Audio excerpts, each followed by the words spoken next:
Well, folks, as you can see, I have somebody new with me. This is the video for July the 19th, 2017, and it's entitled Introducing Thomas Valentine Holick. Valentine is a spiritual healer with an interesting past. At 11 years old, he was a baseball pitcher who struck out all 18 batters in a row. That was in New Jersey in 1968. In 2013, he was inducted into the Baseball Hall of Fame in Cooperstown, New York, within the Library of Honorary Mention. The special gift of sight and healing of life and people is interwoven into his many talents. He is also an author. His latest book is entitled Warrior Woman with Angel Wings. So with that, let me introduce Valentine to share some of his amazing stories. Aloha, Ron. Aloha.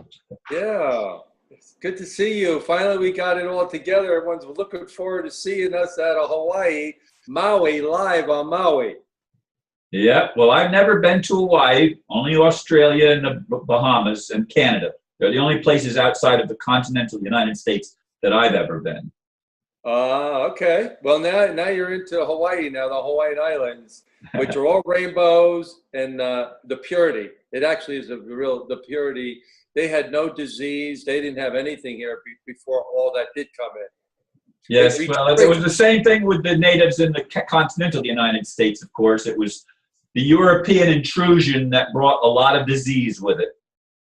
There you go. There you go.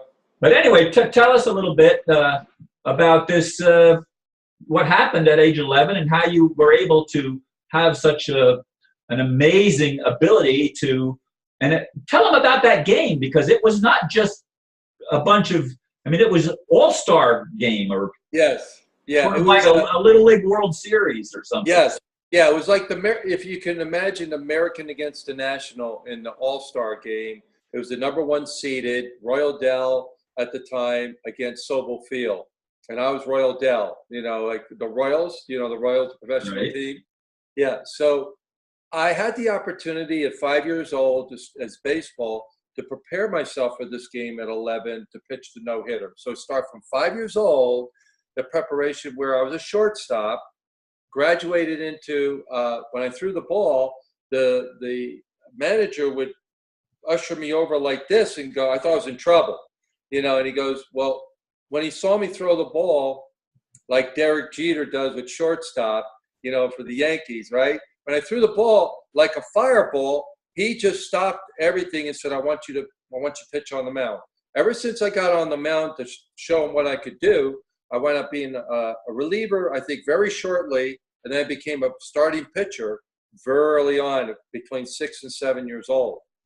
So, and the reason for the game to open up to that was I was on my paper routes flinging papers between 45 and 65 a day with my brothers in New Jersey, right? And along with the paper routes and everything, I was riding the bicycle, and then I would train with the team. So I had a little bit of advantage and didn't even know it. Yeah. Wow. Well, no one in history, that's why you're in the Hall of Fame, Yes. No history ever struck out a whole, and it's not, they were well-developed players in your age group at the time. They weren't just a bunch of little kids just starting out. No, actually, and I'm going to bring this up, I didn't know when this came out, but they said where you play ball is the most dense populated sport USA in the world, and you're working, I wonder why the competition was so, I was like, what's going on here? I'm pitching against these guys who are off the charts, and the hitters. And these guys can hit, like Hall of Famers, you know what I mean? And the reason for the Hall of Fame, the director of the Hall of Fame said to me, he said, hey, look, Valentine, you did it in competition. We'd like for you to dedicate your records into Cooperstown. Would you send the records? We already checked. We know about you, but they're talking about you on SBN all over the world right now in the sports world, but they don't know who you are. But we do. We heard about you. We like to donate your records to the Hall of Fame. Will you do that? And first it got in with the Towns Hall of Fame by a sports writer of 28 years. He says, do you realize what you've done? 39 years later, at 11 years old, I could imagine your career. He said, not only did you strike out 18 batters in a row, the whole team, he said, you won the game by bringing the only run in by hitting it was a triple, but I wound up on second base, a center field on the warning track, and pitchers don't hit at that time. They weren't known as hitters. But I had that ability to win the game, pitching and also hitting. So that was a surprise. Well, it's an amazing story, and I'm glad we're beginning that. But you know, many people that listen to my videos are more interested in the spiritual aspects. So, yeah. You know, you are also a healer, and you have the gift of sight. You're an intuitive. So, talk about some of that and how that came about. Yes, well, my mom would shush me, and it's in the news that people read about my 2 features when they go on Facebook. I put my name in, and you have my name up there, Thomas Valentine Holick. Well, my mom would shush me as a child and go, shh, don't tell nobody. There goes your grandfather, Michael. And I thought she was playing a game with me. So the more that she shushed me, the more I told her. You're like a kid, you know, you think your mom's like kidding around with you saying it was her father, was your grandfather. I thought she's thinking of something else that, like when the kids are in fairy, like in children's world, like grandfather to me, if she said it was her father, then I could maybe understand a little bit differently. But grandfather, as a child, you're like, okay, she's playing with me. So I'll tell her more what I see. Then she said, she was telling me, you're quite young. That's my dad, your grandfather, Michael, that would predict things in the family. So she was surprised at that age that the predicting and the information was coming forward, the gift of sight. Where I would see movie clips and film clips on the soul, and I start telling her what I would see, and then during that time, in 1968, 1965, we were pioneers, whatever. We might have been ahead of time, but people weren't up to speed where we were. Yeah? So if you can relate to it as Edgar Casey, I'm part of that soul group. The people in Kauai will tell you, you know, the temples that they have over there with the Buddhists, they said, listen, if people understand about enlightenment and healing, just tell them you're part of Edgar Casey's soul group. Where Edgar Casey came in, what he did, I'm part of that soul group, but I get direct line from heaven. I'm not kidding you, where I get movie clips and film clips, where I see a movie on the person's life from the time they're born till now, as whatever age they are or in between, where the interruption is, where the blockage is, and then I diagnose people with Parkinson's, leukemia, cancer, scoliosis. It don't matter what illness it is. And then I have the ability to see world events, which I talk about in the media and the news. I wouldn't speak about 9/11 right away because I grew up in the metropolitan New York, New Jersey, where you're from also. Yeah, also, right. Also, Midland Park, right? Right. Yeah. So, you know, I had no idea. Now, I was moving in the direction as an athlete, but God was moving in the direction out of calling for healing. And I had many opportunities to move. I had 5 professional teams that I turned down. God turned down 5 professional teams from the New York Yankees. I was in spring training with the New York Mets and St. Louis Cardinals. And then the Atlanta Braves, I walked on AAA as a pitcher. Now I'm doing all this healing, and I'm being called. Then Pittsburgh Pirates came after me and said, I'll give you a tryout. And the woman, it goes back to the woman again, says to her husband, I want you to meet Valentine because he still hasn't gotten that out of his system. I'm working on a project with him at work. And I want you to meet my husband of Scout of 30 years. And he said, I'm interested. He says, look, I'll give you the tryout. I know you'll make it, but I don't think this business is right for you. You're too nice for this business. That's where the enlightenment, that's what he was saying. He saw how I was with people. It's interesting because my dad was a pitcher in the Cincinnati Reds Farm League when the World War II broke out. And he hurt himself in the when he was in the Army, and he was stationed in Europe. And he hurt his arm and he never went back to pitching again, although he played ball up until he was like 45 years old, maybe. I mean, he was a really good ball player. Wow. He had one of the longest home runs that anybody ever said they ever saw. Hey? But he was primarily a first baseman at that time. Right. I could play any position. It's interesting you said that. And I'm going to bring this out because I could play any position on the ball field, but I wouldn't do the catching because I was a flamethrower and I didn't want to catch what I was pitching. You know, they called me a strikeout artist, meaning I was a young sizzling hurler. They called me the young sizzling hurler with the records that went up to the library in Cooperstown. You'll see it says Holick whiffs 18, 18 no hitter, 18 strikeouts, young sizzling hurler. You know, that was the topic of the media at 11. At 11. And I had that ability because of the paper routes. I had the ability because I trained with on the bicycle. You know, like with kids, we're having fun. I didn't do it, you know, and it was a natural thing for me. It was not something where I was pushed and everything. It was a knowing, and I just went in that direction. Just felt in flow. Yeah. Yeah.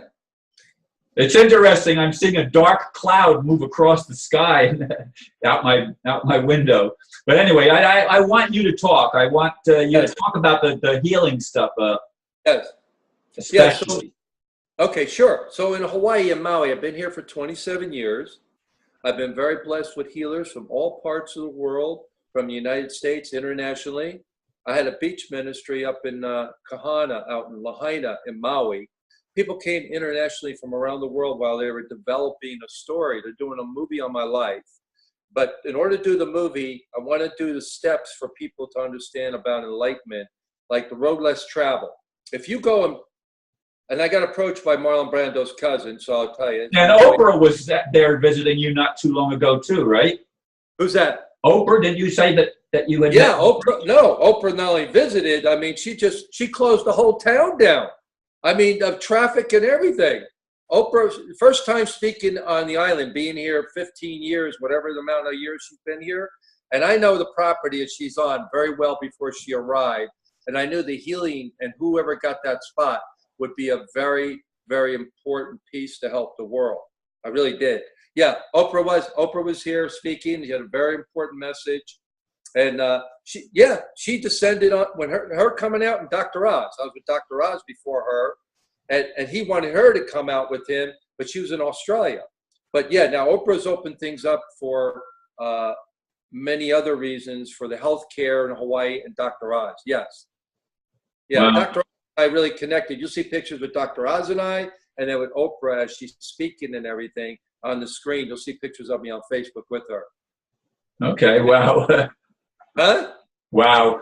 Yeah. So, and I've had visions of Oprah, just so you know, if people ever say, and Oprah herself, I've had visions and everything where they wanted me actually to speak on her show, but it has to be in its right time for the right purpose for the light and to help humanity. It's not just because I need to be on her show, because I had the contacts and everything in Chicago to be on her show. And my brother is very involved with helping Oprah in regards to vitamin D. My brother pioneered vitamin D. They call him Dr. Sunshine with vitamin D. At the New York Times. Yeah. And my brother, Dr. Michael Holick. So, you know, that's a good thing you brought about Oprah, because I knew that center where the property, it was a very sacred property where it was called Silver Cloud Ranch. And I'll always do meditation up there, spiritual work. And I knew that this was something bigger as a center that would touch people all parts of the world. And it is. Oprah showed up. Wow. Yeah. Spent a lot of time over there. And then with Dr. Oz, we immediately connected. And he didn't even know it was my brother till I actually mentioned my brother's name. Because I know your brother, Michael. And we connected with one Instagram picture with him. It was like 30 million people. Just one picture with Oz. And then one picture with him together with the host that went to interview Dr. Oz and I, David. It went in 105 countries. It touches Dr. Oz's show. His show alone out of New York. And obviously Oprah was involved with that, getting him on there with the show. Yeah, there's a lot of interesting connections. I mean, we could go off on so many tangents. Yeah. Because you've been involved with so many people that it's mind-boggling. Yeah.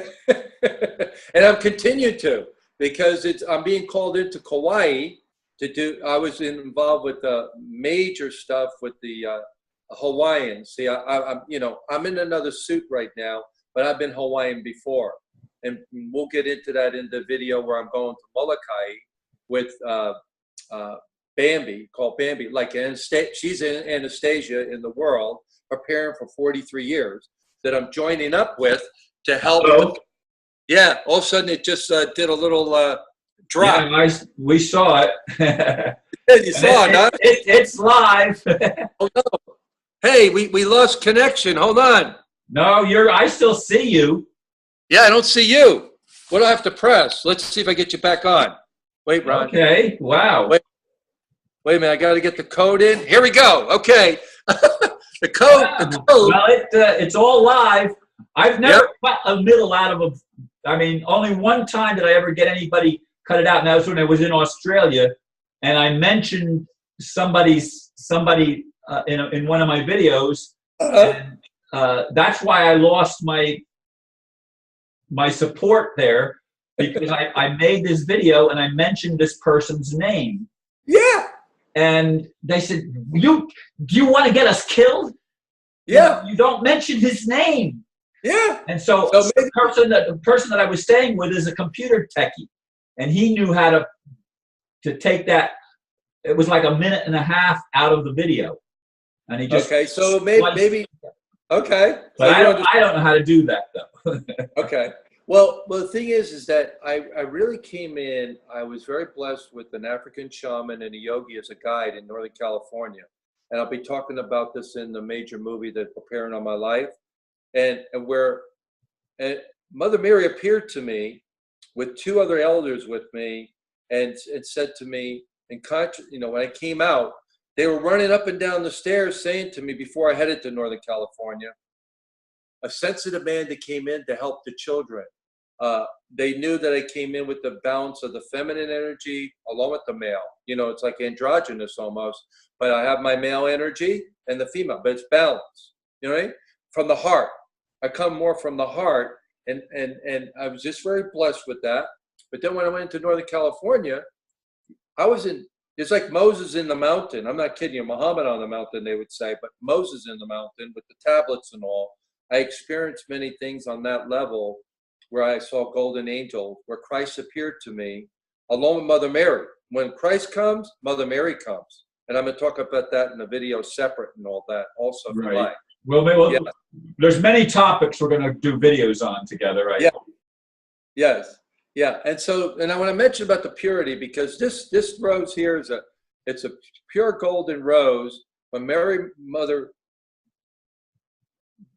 turned her face, and she was like, I didn't expect to be seeing her at the Garden of Eden, like in consciousness. Now you just don't see Mother Mary out of nowhere.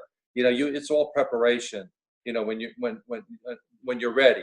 And when it happened, she handed me a white rose. This golden rose which means the purity, and that's why I'm showing the golden rose, because it's the purity of who we really are, the knowing and the beginning of time. We're the pure light beings. Yeah. Yeah, we need to get back to that thing we've been lied to so much and dumbed down. And there's actually a program to dumb us down even more, but I think there's a counter thing happening, I hope. Sometimes I see it and sometimes I question. Yes. So in Hawaii, I've been very, very, like I said, I was called to the mountain when I was in Northern California. Before I even came to Hawaii, the mountain call, it says like, this is not a retreat I was called on. I was called to the mountain for the enlightenment and with clarity. They had people come from all walks of life. For 30 years, they held the mountain.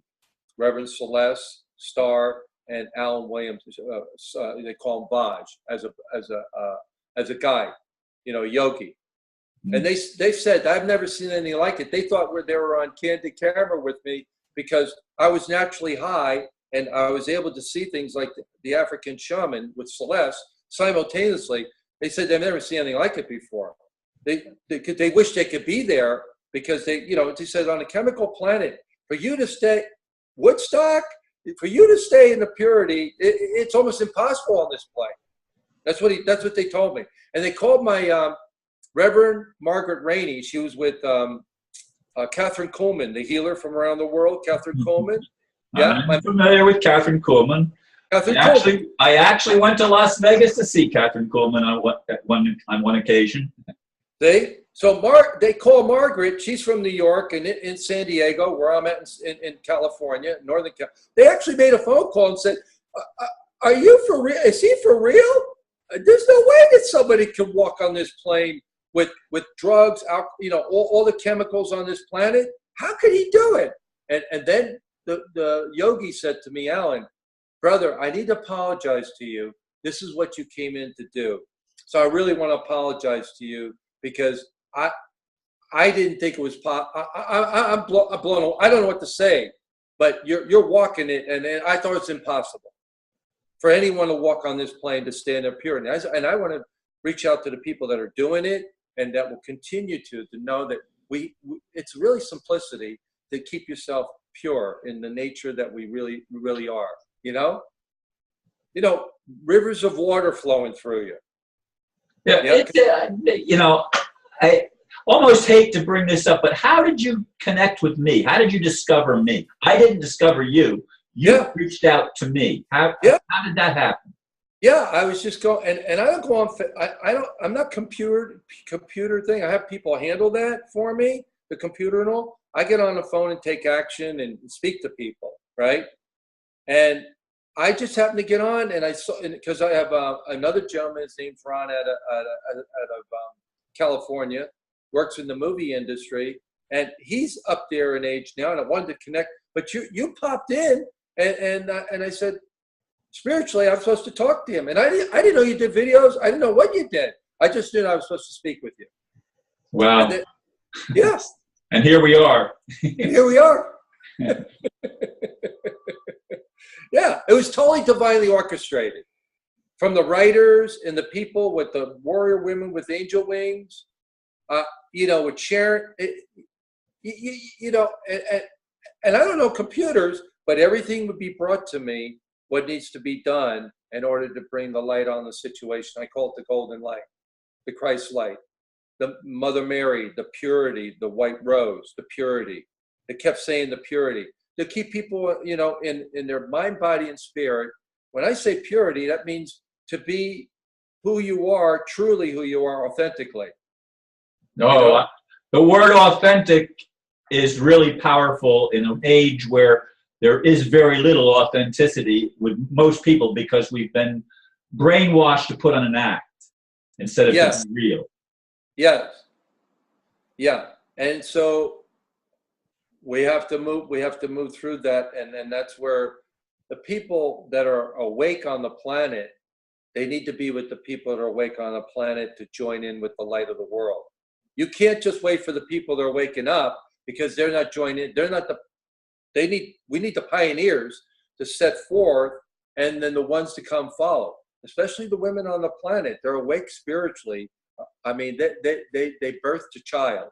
I mean, I just spoke with the women, and they said to me in Oahu, she said, she heard what I was saying on the phone. She says, and they're leaving for one of the tropical islands, a friend of mine, and she goes, I have to say something to you. We need you in the world. What you're doing for the women and what you're saying, and I have to speak to you. We need someone like you because we have a voice, and we're being misunderstood because we birth children. We have monthly things, what they call periods, and the men don't understand that. Well, we have a big part in this and bringing these souls in, what they call an incubator. Absolutely. Yeah, they have an incredible role. We should support them however we can for the women on the planet. And along with the men, I'll be talking about in another video, men team spirit. Men need to come together like a team, like a ball, any kind of sports, any kind of team effort. The men need to unite together. The women are uniting together. Whether we come together or not, the women are uniting together, and no matter what, because they have a knowing spiritually that they know the certain things to help the future generations, their children. They want to make sure things are right. And same for the men. The men are very caring. Don't think they're not. They have a lot of responsibility. Each one, the mother and the father, the parent, the grandparent, the grandma, the child, that whole spectrum, they come together to unite our forces of joy, happiness, and really inner peace, a balance. Yeah, it's interesting that you said earlier that you have a balance between the masculine and feminine within yourself. And I mean, I have always felt the same thing. In fact, I've had numerous times when I've had gay men that have tried to come on to me, and I'm not inclined in that direction, but they're picking up on the energy, and it's attractive to them. Gay men, and I don't know about gay women so much, but gay men seem to be more sensitive in many ways than regular not gay men, heterosexual males. It's very interesting you said that, because I get approached, and people approach all the time, and I go like this, I tap the heart, or if I hold the person, they don't know what to do with it. They have no idea what to do with it. Yeah, they interpret it as a sexual thing, and it's not always that. It really isn't. Yes, I'm glad you approached it, because I was in the gym. There was an attorney and two other men, and they said, are you gay? I said, I happen to like a woman, and I like one woman, and that's just the way. Are you sure you're not gay? They're trying to change your heart that you're going to be, gay. I'm not. I think we're all joy, and if that brings gay to people, whatever. I was with, and I just support that since you brought that up. That's interesting you brought that up, because I was in New York with the gay and lesbian, a million people. I'm with all the artists, and my family goes to me, why were you at the gay and lesbian? What are you doing there? Giving love, divine love, giving the spark of love. And they would smile, and they come together as couples. I'm not judging them. And then I would be with people from Africa that would do the music. All the elders, they would have me in the background. They would show me on the news with all the gay liberation and lesbian, because of the divine spark of what I represent, is why they were filming me. Not because I was part of it to support it, to help them. Yeah, well, I support everything but pedophilia. I don't support having sex with children. That's an abomination. Absolutely, brother. I'm with you on that. But it's interesting you put that up. Yeah. So, so very interesting. But yeah, so go ahead. Whoever you would like to ask me, or I'll speak. You tell me what you'd like to bring up, or you want me to speak about some with healing. Well, I try to keep it to about a half an hour, as you know, and we're already approaching the 28-minute mark. So, I mean, go ahead and wrap up whatever you'd like. We're going to do other videos, so you'll have opportunities to go off on other tangents or whatever. But just sort of wrap something up and give people a closing for this video. Yeah, I just feel very blessed being in Hawaii, that not only was it guided into Hawaii, it was on a soul level. When I was in Northern California with the shaman, she said, look, for 2 weeks, she said, like I said, I got called in, I was called to the mountain by the Holy Spirit, by God. I saw golden angels. I saw things that Christ, when he appeared to me, and I'll be speaking about that, how he appeared to me. I'll bring that up. Behind a rays of rainbows and golden light, and 13 through my brain. My eyes closed, my eyes open. That's a video in itself. Inner eye, yeah. Yeah, where Christ is in the center, the Mother Mary's in the center. When Christ comes in, Mother Mary and Christ are one and the same, the male, female. People understand it. They think that it's just Christ, and then it's Mother Mary. No, they come one and the same. They do. Mm-hmm. They do. That's what I've experienced. But they'll come separately too, but they'll always come together.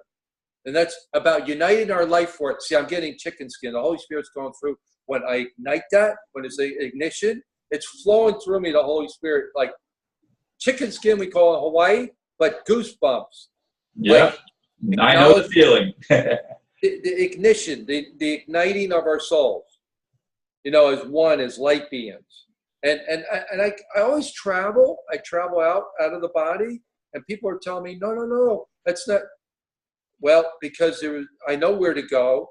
I know what information I get when I receive it and come back into the body and how to help people. And that's part of the healing where Edgar Casey trans-channel. I go out of the body and receive the information. When I go to sleep. They call him the sleeping prophet. Right. When I go to sleep, I receive the information, the transmission. I've written for 30 years journals on people's lives, the souls that I need to connect to help out. You know, and then we're talking tens of thousands of people. Wow. Yeah, it's like that. I mean, I'm telling you, Maria will tell you, the one that's handling everything in Hawaii with me, she's seen thousands and thousands of cars. She says, how do you keep track? I have a photographic memory. I know who I met, what family, what purpose, and planted that golden seed. I remember, you know, that golden seed, that Christ seed, that purity. I think we're missing that in the world with the purity. And the people that really want to do good in the world, I think we should continue to go in that direction and don't let the other negativity stop us. Well, I agree, and that's a good point to end on. We're about 31 minutes now, so I really appreciate you taking the time, and look forward to making other videos together. But this is the introduction. This is the first one, the one that breaks the ground. So thank you, Valentine, for sharing with us, and may God does bless you. May God bless us all. There you go, with golden roses from Hawaii, with the rainbows from the heavens to our hearts, that we may touch one another in each day and every moment. I say, you know, bless each other as we move about in the world. Bless each other. You know, like our great love to you and everyone you touch. And I say that from Hawaii to everyone. Well, aloha, my friend. Aloha, my friend, also. in the rainbows and from the heart.